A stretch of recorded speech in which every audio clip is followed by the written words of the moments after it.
Bienvenidos a nuestro podcast de hoy, que somos el equipo Crayolitas, donde exploraremos la educación en el México colonial y la independencia. Estoy acompañada por Dalia, Carolina y Vanessa, expertas en la materia. Para comenzar, ¿qué podemos decir sobre el contexto histórico de la educación en México colonial? Nos dice que la educación en México colonial estaba reservada para la élite. También nos decía que solamente estaba dirigida hacia los hijos de los españoles y los criollos ricos. Nos dice que también la educación solo se centraba en la formación religiosa y en la preparación para la vida política y social.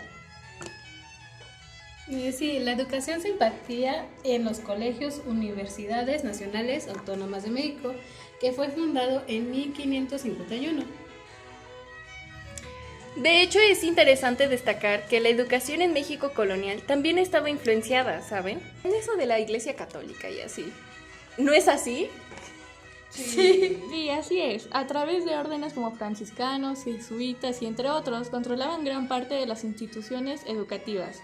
También nos dice, estas órdenes fundaron escuelas, colegios y universidades, determinando los planes de estudio y el contenido de la enseñanza. También durante la independencia, la educación se había convertido en un tema importante para los líderes insurgentes. Ellos querían crear una sociedad más justa y equitativa, y la educación era clave para lograrlo. Es correcto, los insurgentes buscaron crear la identidad nacional mexicana a través de la educación. ¿Cómo creen que se reflejó esto en la educación? El legado de la educación colonial aún se siente actualmente y sigue siendo un tema importante para el desarrollo del país y influencia religiosa. ¿Saben los dos tipos de educación? No. ¿Cuáles son? Bueno, acá son dos, que es la formal y la informal. La formal es en la lectura, en la escritura y el cálculo. La informal es sobre las tradiciones, agriculturas, oficios que se pueden transmitir de generación a generación. ¿Y por qué creen que la educación y la religión van de la mano? Ok, ya, yo tengo tu respuesta. Bueno, pues esta que nos dice que la Iglesia Católica había jugado, pues, en ese entonces, un papel súper importante en la educación durante la época colonial americana latina. Les voy a contar un poco de cómo fue. Imaginemos que estamos en el siglo XVI, ¿no? Y cuando los españoles y portugueses llegaron a América, pues la Iglesia Católica era una institución muy poderosa en Europa y quería expandir su influencia en Nuevo Mundo. Por ello también la Iglesia vio la educación como una herramienta clave para convertir a los indígenas y africanos al catolicismo. Pues así comenzó a establecer escuelas y universidades en las colonias, como lo habían dicho anteriormente, perdón. Pues los misioneros y sacerdotes también católicos se convirtieron en los primeros maestros en América Latina. Estos enseñaban a los niños y jóvenes a leer, a escribir y a contar. Pero también les enseñaban la doctrina católica y les incluía valores como la obediencia y la sumisión. ¿Es correcto? Bueno, pues de igual manera la Iglesia también había establecido universidades como la Universidad Nacional Autónoma de México, que esta fue fundada en 1551. ¿Sabían ese dato?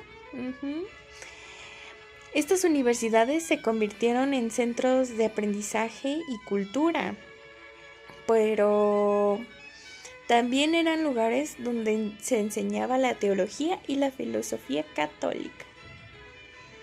Esta influencia, pues, de la Iglesia en la educación durante esta época colonial fue enorme.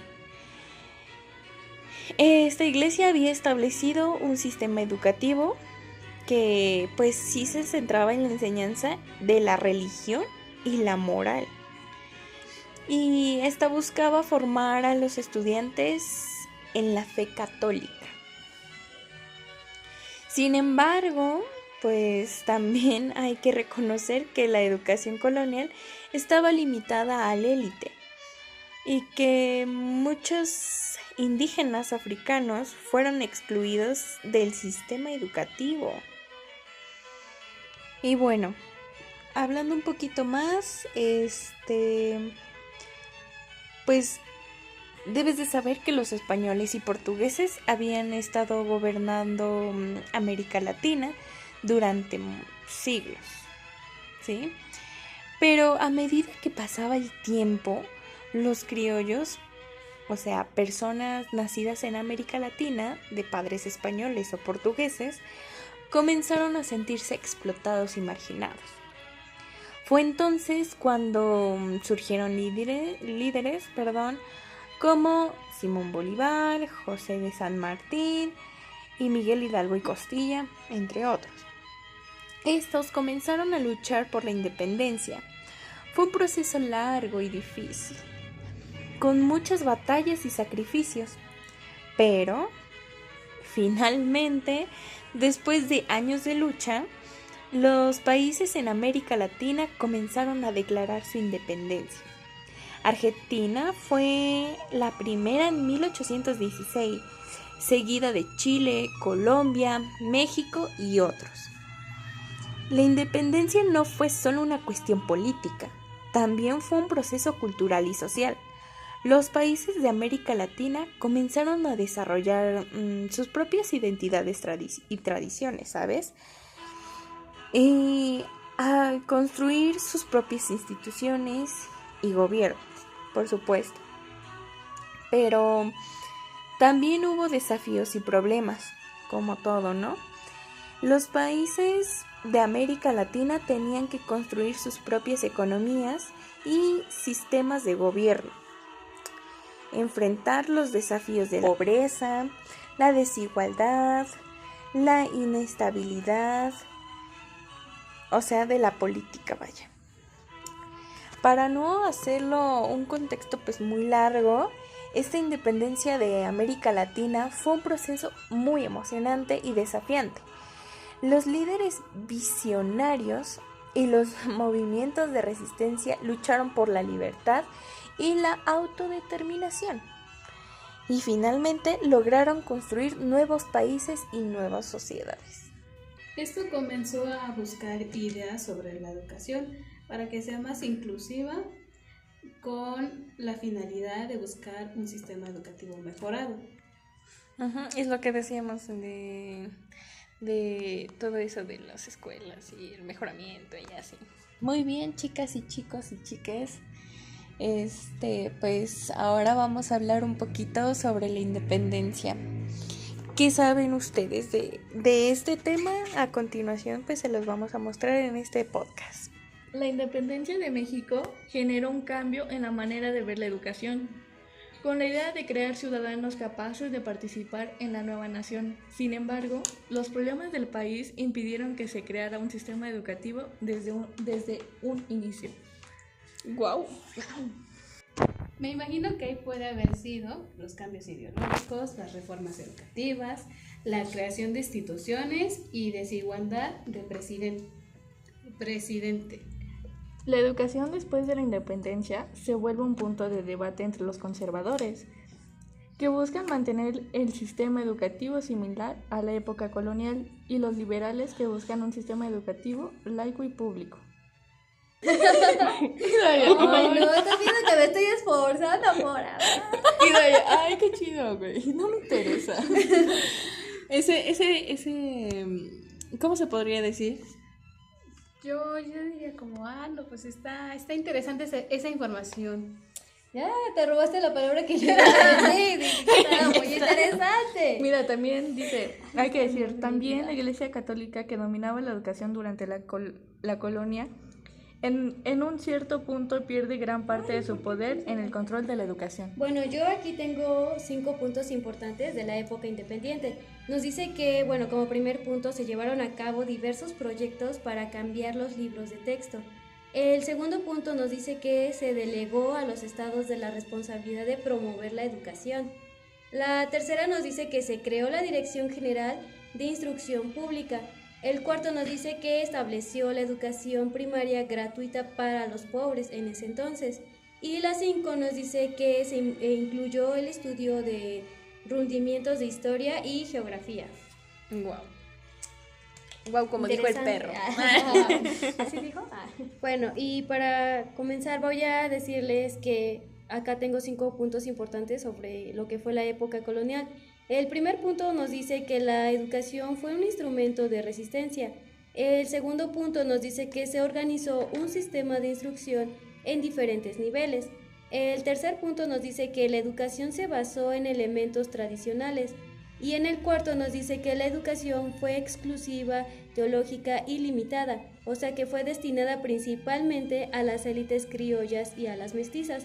Y por el último punto nos dice que los indígenas recibieron una instrucción básica, o sea que fue orientada a la asimilación cultural y religiosa. Bueno, por lo que podemos concluir con lo que hemos dicho fue que fue un proceso complejo que se vio influenciado por la llegada de los españoles y la Iglesia Católica, que en la época independiente la educación se convirtió en un medio fundamental para la transformación social. También nos dice, bueno, como un dato importante, que la educación en México en la época colonial e independiente nos dejó una gran herencia perdurable, y que eso lo podemos ver reflejado tanto en la riqueza cultural y académica de México hoy en día. Exacto. Es importante recordar que la educación es un derecho fundamental, es decir, que debe de ser muy accesible para todos. Que podamos aprender de la historia de la educación en México para mejorar la educación actual.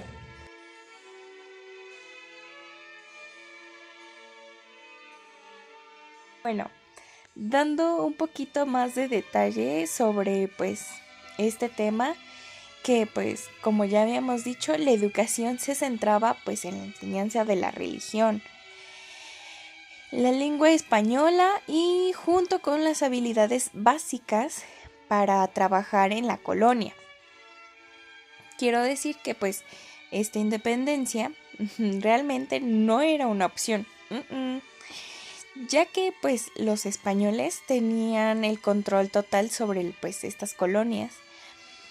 Pero, sí amigos, siempre va a haber un pero en todas las cosas. Con la llegada de la independencia, pues las cosas empezaron a cambiar y así. Los países de América Latina comenzaron a desarrollar pues sus propios sistemas educativos, que pues se centraban en la enseñanza de la historia, la cultura y la identidad nacional. Esta educación pues se convirtió en una herramienta para construir la independencia y la soberanía. Ahora en la actualidad, pues la educación en América Latina es muy diferente a la época colonial. Los países pues han desarrollado sistemas educativos más inclusivos y accesibles, que pues se centran en la enseñanza de las habilidades y los conocimientos del siglo XXI. Esta educación pues es vista como una herramienta para el desarrollo económico, social y pues por supuesto cultural. Pero pues a pesar de estos avances, todavía siguen habiendo desafíos en la educación de América Latina, pues ya que la desigualdad y la exclusión siguen siendo los problemas importantes, especialmente en las áreas rurales y marginadas, puesto que la educación sigue siendo una herramienta para la independencia y la soberanía, como lo mencioné, pero también es una herramienta para la inclusión y sobre todo para la equidad. En resumen, pues esta educación y esta independencia en América Latina pues sí han cambiado muchísimo desde la época colonial. Y creo que pues se han visto los cambios, ¿no? En esta educación pues se ha convertido en una herramienta para el desarrollo y la inclusión. Junto con su independencia pues es vista como una oportunidad para construir una identidad nacional y una soberanía. Y bueno, por si no nos no me estoy dando a explicar sobre los marginados, la soberanía, entre otras cosas, para pues dar un breve contexto sobre qué es soberanía. Más adelante voy a dar un poco de los marginados, pero pues ahorita soberanía. La soberanía, pues, para los que no sepan, es como una independencia de un país o una comunidad, ¿sí? Es cuando, pues, un grupo de personas tiene el control sobre su propio destino, sus propias decisiones y su propio territorio. Es decir, un ejemplo es, pues, como cuando eres dueño de tu propia casa y puedes decidir qué hacer con ella. Bueno, a continuación vamos a imaginar que eres parte de una comunidad que ha sido oprimida por un gobierno o una potencia extranjera. La soberanía es aplicada cuando esa comunidad puede finalmente tomar el control, tomar las riendas de su propio destino y decidir su propio futuro. Eso es soberanía. Ahora, pues, los marginados. Los marginados, pues, son personas o grupos que han sido excluidos o ignorados por la sociedad o el sistema político. Estos son como, pues, que se quedan afuera de la fiesta sin invitación y sin oportunidad de participar. Pueden ser personas con discapacidad, mujeres, minorías étnicas, personas LGBT, personas sin hogar, entre otros. Estos son aquellos que no tienen acceso a los mismos recursos, a las mismas oportunidades, a los mismos derechos que el resto de la sociedad. Imagina pues que eres una persona con discapacidad y que no puedes acceder a un edificio porque no hay rampas. Esto pues sí es una forma de marginación.